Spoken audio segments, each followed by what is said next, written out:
Avast Paris est partenaire de cette première édition du Paris Podcast Festival.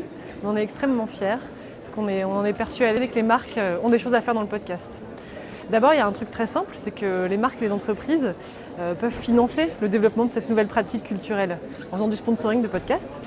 Et la deuxième, c'est que les marques ont aussi des histoires à raconter à leurs consommateurs, à leur public, et que le podcast, c'est un nouveau moyen de le faire. Si on a une bonne histoire, si on a des choses à dire, et si on a le bon angle pour les raconter, on a tout gagné.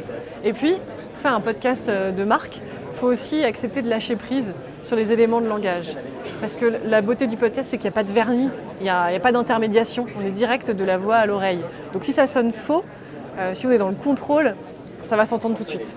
À un moment où on voit qu'il y a une réticence de plus en plus grande des gens vis-à-vis des marques et des entreprises, on se pose la question en tout cas de leur utilité.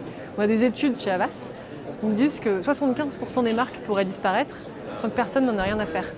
Ça rend humble quand même sur le rôle des marques.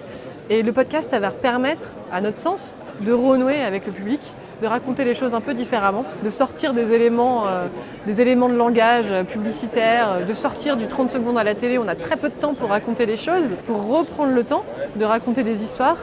On prend le temps de la complexité aussi. Le podcast, ça fait appel à l'intelligence des gens. On prend le temps de se raconter l'histoire, d'expliquer des choses qui sont parfois un peu compliquées.